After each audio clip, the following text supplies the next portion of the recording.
Hello, everyone. Welcome to another episode of Marriage Matters. Hi, guys. For those of you who are watching us for the very first time, my name is Glenn Coleman, and I'm always joined by my beautiful and lovely wife, Tanya Coleman. Yeah, and so this is a show where we just talk about all things relationships, marriage, family, kids, any type of relationship. So we're going to get right into it. Well, I guess, how is your day going? You're looking beautiful as usual. Well, thank you. Like you got your little hair done there. It's nice. Thank Okay. Thank you. All right now. Okay, Just you looking nice. A little something for you. Okay. Oh, it's for me? Yes, of All course. right, Always. Cool. All right. So today's topic, let's get into it. So we're going to be talking about, is love enough? Yeah, is love enough? Is love enough? I think it was the Beatles who wrote a song called All You Need Is Love. Yeah. So we're going to talk about, were they on to something? Right. Is that the quintessential ingredient that makes every relationship work? Is love all you need? Is love all you need? So, and the reason why we're asking this, because that's like, one of the best, or not best, I don't know, maybe the best, but one of the responses we get a lot, when we're doing premarital counseling, we always ask couples, why do you want to get married? And one of the answers we get a lot is because we love each other. Right. And I say, sometimes I'll mess with them. I say, okay, well, did you marry every person that you loved? But that's not, But so is love enough? So let's get into it. So where do you want to start at with this? Let's talk about. Oh, by the way, yes. Got a lot going on today, so I'm keeping myself fueled up. Yes. Got your tea. With this tea from Kingdom Nutrition, yes. right? Mm-hmm. Just wanted to give a shout out. Shout out to Kingdom Nutrition, Marquise and the crew over there at Kingdom Nutrition. Yes, we have to share the address. They are located on College Street. 411 West College Street. So look, if you need something that, just to give you a boost of energy, low calories. Yes, no sugar. High energy, no sugar. Look, this Kingdom Tea, man, it gets you going. It gets the you first going. time, look, I'll say this, and this is just a little pub for Marquise and those guys. Look, the first time Tanya gave me this tea, I think I cleaned out the whole garage. Right, yeah. I was just like, man. It does that. I was like, I had all this energy. I was like, let's go, baby, let's go. So anyway. And when you walk in the door, that's the energy they have. It's high energy first thing in the morning. Yeah, so if you need to pick me up one day, you want to fuel your body. Really, it's all natural. It's vitamins. With vitamins and nutrition, stop by Kingdom Nutrition. Yeah. So anyway, and that we just, they're not. Yeah. We're not getting anything from it. Just we just enjoy it. Our friends, and it's a great product. Yeah. So anyway, what do you want to start? Okay. What did you say? Back to where we were starting. I took us all off. Back to my notes. Our notes, rather. So we were talking about how most people define love. Okay. And so the question was, or is love enough? And so we wanted to start off talking about how most people see love, or how most people will define love. That's where we wanted to start the conversation. Okay. So I mean, typically, go take a stab at it. You want me to take a stab at it? Most people will define love as a feeling, an emotion. So look, ask yourself as you're watching this. What do you think love is? Right. So you're saying a feeling, emotion, an emotion. Sometimes it's the physical response when I'm with this person or talk to this person. People talk about I get butterflies in my stomach and all of this kind of stuff. So it depends on how people define love. Some people talk about a physical attraction, that I'm really attracted to him or her. I just think that she's so beautiful. I love the way he looks, when he puts on a suit and tie, this happens to me, and all of these different things. So it really depends, I believe, on the individual. Oh, I love to see you in a suit and tie. Really? Yeah. I don't wear suit and ties all that much. No, but I mean, like if we're dressing up, going somewhere, I mean, and you look nice in all of your clothes. I like your casual Sunday wear thing you got going on. I like that too. But when we're getting dressed and you put on that all black, so that's why even without the tie. So that's why I save it for special occasions. Because if I would do it all the time, you may get used to it. Yeah. Okay. I'm taking. I'm not going to get used to it. Yeah. Again, so my bad. But you were saying, stay focused, Danielson. Did you call me Danielson? Okay. So some people, it's about what I get out of the relationship. When this person does this for me and they do that for me, and all of these different things, and so it's about what I get out of the relationship. Mm-hmm. So you're saying when people say that I love him, what they're saying is maybe I love the way he takes care of me. Sure. Mm-hmm. And there's nothing wrong with that, but we'll get to that part. Okay. One of the ones that I always hear, and I think is synonymous with love, is something like, well, they complete me. Yes. I feel complete when I'm with them. Mm-hmm. And I understand that, and I don't want this to be a negative show. We're going to get positive. And I don't think anything we're saying is negative. We're just pointing out But I can see how you could take it negative. Mm-hmm. But I always say that that's a lot of pressure to put on your spouse to say something like they complete me, or they make me whole, or because that space or that thing that you're trying to, you have to find that within yourself. Sure. But that's a whole nother podcast. Mm-hmm. But so that's one of the. Well, and we can. And I guess here's a better way to say it. You have to be confident in who you are, And I think a lot of times, when people go into relationships, they like the way that person makes them feel about themselves, and your spouse should make you feel good about yourself. Sure. But if you can't produce that outside of your spouse, then I don't know if maybe you need to. Or I know that's one thing for me. I always say I don't want to depend on you to make me feel good about me. Sure. I want to feel good about me because I like who I am. Absolutely. Right? And that's where that kind of, not taking it to the extreme, but that kind of self-care and taking care of yourself and loving yourself, that comes into play there. Yeah. And also really understanding and receiving the love of God for yourself. I think that's the number one thing, and then moving into all of these other areas of love. So I guess what you would say is that, there's nothing wrong with any of those things, with the physical attraction. Right. Because all of those things are needed, Right. A lot of people talk against, the physical attraction. As a matter of fact, we started, everybody's raving about this. What's the show on Netflix now? Love is Blind. Love is Blind. Yeah. And everybody's raving. So we only watched like one episode, right. I'll be honest with you. But maybe we'll watch them all and we'll come back and do a discussion. But I understand the concept of what they're doing. And they're saying that they want to connect on an emotional level. Sure. Or maybe is it emotional? Maybe there's a more of an emotional connection. But I mean, there's nothing wrong with you should want to be physically attracted, right? And typically, that's how you start off. Right. It's just like, oh, he's good looking, right. Oh, she's pretty. And so I guess in this show, they're saying that the relationship maybe will be more meaningful. I guess maybe. Right. But anyway, we'll do a show on. Yeah, sure. We can finish. We do it as a study. But there's nothing wrong. Our point is this: there's nothing wrong with physical attraction. There's nothing wrong with some of the other things.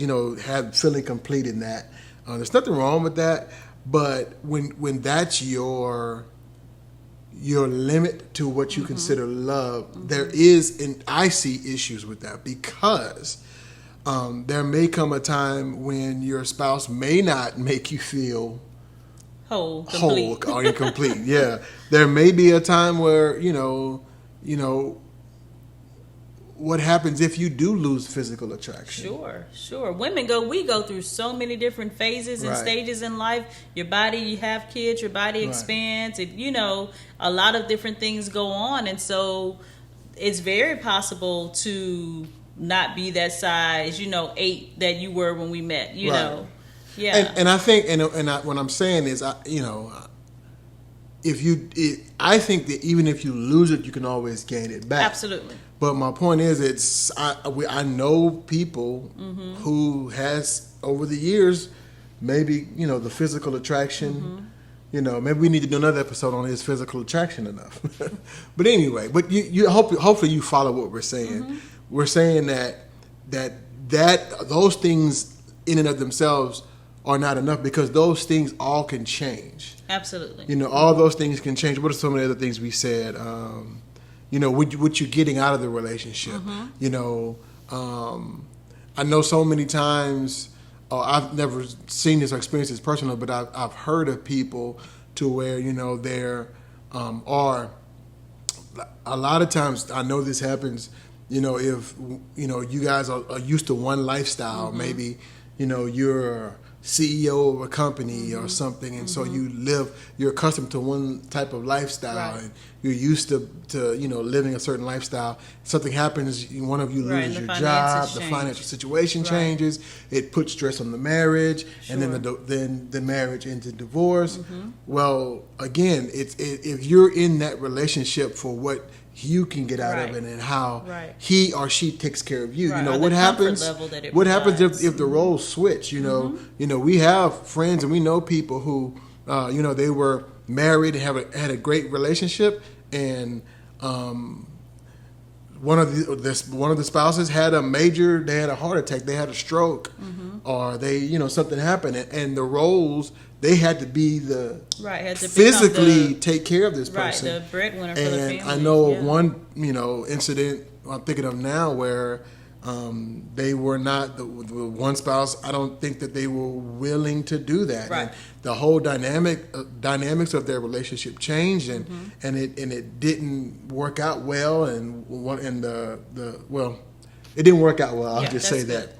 So our point is that those things. Love includes those things, but it's not exclusive to those things.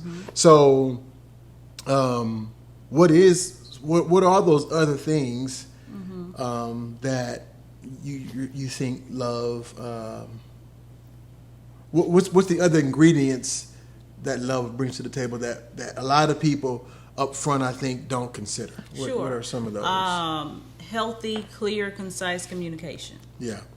And that's something that we talk about on Marriage Matters often, is communication. Communication is so important. We see it often where couples do not communicate at all. They do not communicate well. They do not communicate honestly and openly with one another. And that all that does is put distance. Then patience. That's one thing you will have to have in marriage on a daily basis is patience. You are two people. You have your own way of thinking and believing and doing things. And although you are married, you are not the same person. Yes, and spiritually we do become one, but we are not the exact same identical person. So oftentimes you will have to apply patience in marriage. Forgiveness. Along with applying patience, forgiveness. Being willing to forgive small things that may impact you, being willing to overlook them and forgive them. Big things that may impact you, being willing to forgive them. That's why communication is important, to talk through those things. Endurance. Absolutely, because we're not in it, and I tell people this all the time, the difference between many couples, a couple who endures hardship and a couple who does not endure hardship, is that sometimes we're thinking going into the marriage that, hey, if it doesn't work out, I can just walk out of the door. And so that's still that single dating mindset. But in marriage, we have to have an enduring mindset, and knowing that we're in it for the long haul. We're in it for the long haul, and knowing that things are going to happen, life is going to happen. We're not going to like each other every day, but we're in it for the long haul. Life happens, you have loss, you have changes of job, financial changes, health changes, but we're in it for the long haul. Yeah. And then, one of the other things we talked about earlier was mutual respect. Yes, so important. How does that, when you think about mutual respect, what is that? For me, I think it is, I value and I respect your opinions. I respect your ideas. I respect you as a person, as a individual. Like I said a moment ago, we don't always think the same. We may not always agree. We may decide that we want to take two different directions to the same location. Well, I respect your ability to get us where we need to be, whether that be going to a place physically or in life. I respect that, and vice versa. Let me just say, this is kind of off topic, but can I, I think one of the biggest issues that we have right now in society is a lack of mutual respect. Sure. And we get so upset and we get so offended when people don't think and believe exactly like we think and believe. Whether that's politically, whether that's religious beliefs, whatever, I'm to the point to where, and I want to be open-minded. Now, don't get me wrong. I am a believer. I believe in God. I believe in Jesus, and I believe that Jesus is the way to salvation. I believe that. Right. But I don't believe it. Let me just say it this way. I don't believe I don't believe that I have to prove to you how wrong you are to validate that I'm right. Absolutely. I know what I believe, and I believe what I believe is right for me. Right. And I'm not going to, and I think we get to the point of anger. We get so angry. And we get so angry at each other and to try to prove how right I am. Right. Or change your mind. Or change someone else's mind. And that's, it's like, you can't force a person to believe what you believe. And even in marriage, and that to me, that's the process. We one of the greatest things, and we took this course, and we actually teach this course now, but it's Married for Life. Yeah. It's a 12-week course. Shout out to Alvin and Pat Guillory. Yes, our coaches. And one of the greatest things that we learned in that course was how to agree. And what agreement means as a couple. And really, agreement really means is to agree with what God is saying and not necessarily, our way. Right. But anyway, I know I'm kind of getting off here, but I just really... But that's love. And it is. It is. I love you enough, to say, it's okay. It's okay if we don't all agree on the same... It's okay. It's okay. Right. And I'm going to share... And here's the other thing that you do. When you are so close-minded, you force that other person to close their mind to your beliefs. Absolutely. And so you really don't have a true opportunity. If you're trying to win that person over to Christ, they don't give you the true opportunity, because now you have offended them. And it's not that I am trying to, that I need to agree with them, but I don't need to try to push my belief on them. I need to love the way that Christ loves and live by example, and they will remain open to me. Yeah. And so that's part of love is mutual respect. Mutual respect. And, it's a big deal. And I think again we did a session a show on the two. And like we were saying, we concentrate so much on the one, the two becoming one, that we forget that there is a two. There's a two. So mutual respect. So I respect Tanya. I respect her opinions. I respect her values. Like a good example of how I respect her values is like there are certain shows that I watch, but Tanya may feel that they're a little too. They got too much going on for me. And it's not. I'm not watching just outlandish stuff. No, but like she doesn't like some of the off color. Like a perfect example, The Office. I love The Office. I'm sorry, don't crucify me. I like that show, but some of the comedy for her is a little off color, and she doesn't. For me, I watch it. And so usually if I'm with her, then I don't watch that show. Every now and again, I'll turn it on just so she can watch it, so she can maybe fall in love with it, But but I don't, when we're watching TV together, I don't watch that. That's kind of like my guilty pleasure, It makes me laugh. Anyway. Mine is cooking shows and H&G TV. But and you will watch those. And I'm learning to love that, Anyway, so mutual respect. Yes. And the other thing that we talked about was this, and it kind of goes hand in hand with the mutual respect, is the willingness to compromise. The willingness to get, like, with the cooking show. I will admit that was not when we first got married, that was not my favorite thing. And of course, we had like H&G back then. Right, but it wasn't way as back many then, but it wasn't as many. I shows said and way back options then. as now. Way back then, Hey, we've been in this thing a minute. But I've learned to love those things. I've learned to, and I've kept. We try to keep. Well, I can speak for myself. Not to say she doesn't, but I know for me, I'm learning more and more to keep an open mind. Sure. And to be open to new ideals and new concepts and new activities and all that. And I'm open. I feel like I'm open and I'm evolving. No, I'm just joking. You are. Just because I don't care for The Office comedy. I'm joking. There are a couple of them that have been kind of funny, but no, not really. It's a funny show, man. Anyway. To you, that's good. So love. So when we're talking about love, is love enough? When love is encompassed, or in what's the word we say? All encompassing? No, that's not the word we use. Is that what you were trying to say? We said love. Inclusive. Was it inclusive? That's what we.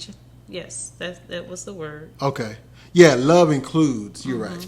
So love includes also. When you're saying love is enough, it is when you're talking about what love truly is. When you're not just talking about the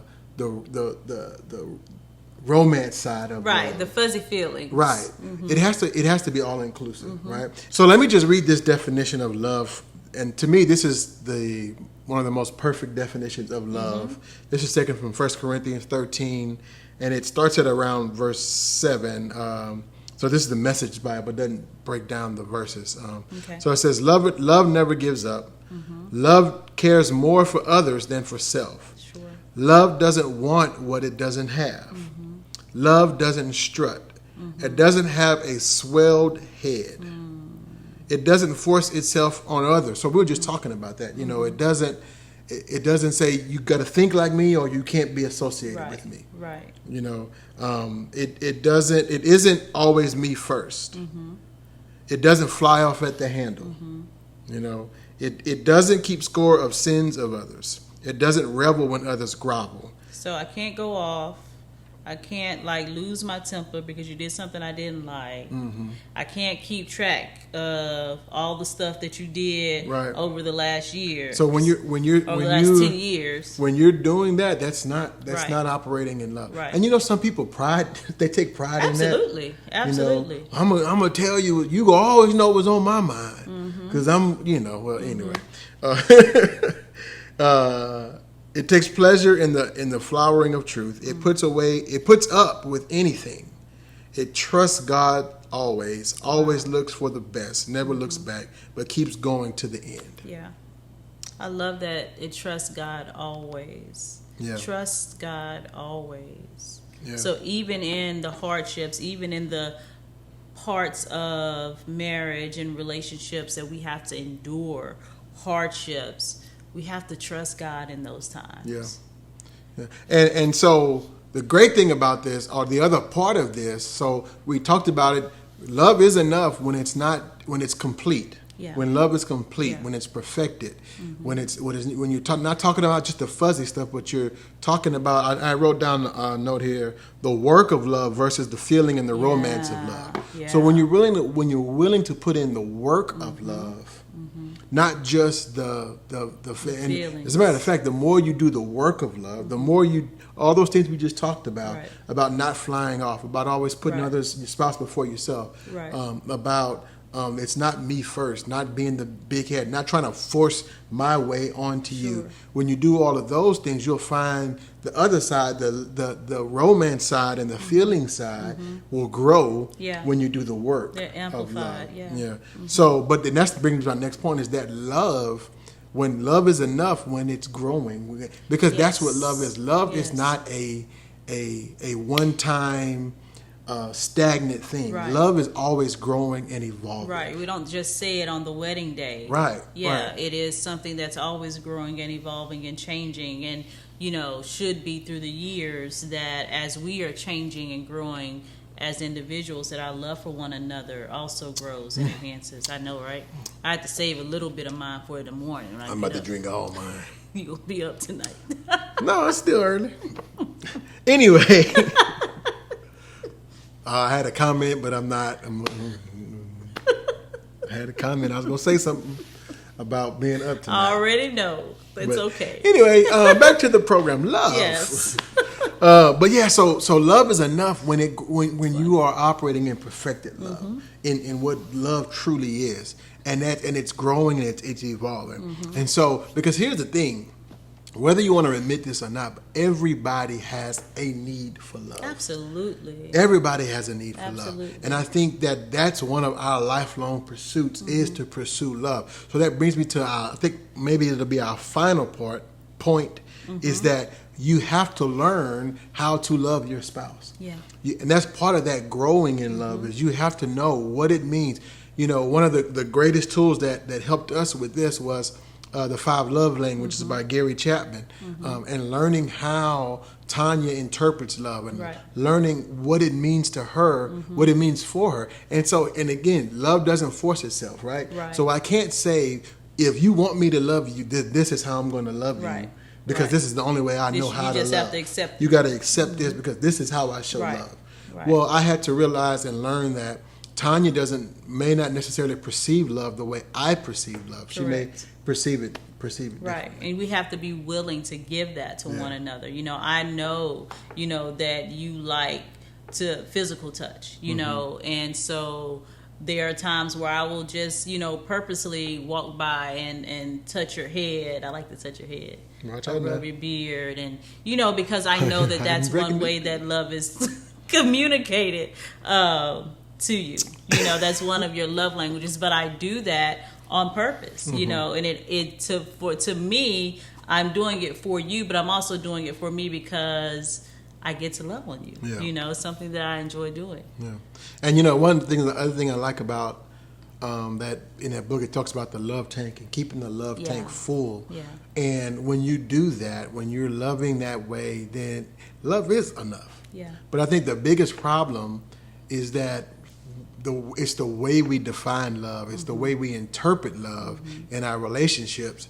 And that's why love is not enough for so many people, Right. because they have a warped and a skewed view of Right. what love is and how, love is, I always say that love is always away from you. It's always, we read through those things. None of those things talked about what's in it for me, And I think that's the part that a lot of times we're missing when it comes to love. So I guess my conclusion that I'm coming to is that love is enough when love is perfected, or when how do I want to say? When it's complete? When it's complete. Yeah. When love is complete. When you're operating in love in the true sense and not, not in a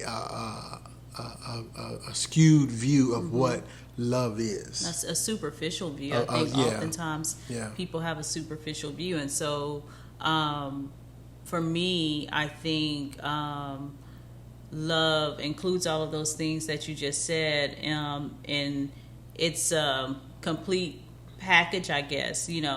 Not that it's perfect all the time, but it is a complete package that includes all of those things that we talked about earlier. And I just noticed your shirt.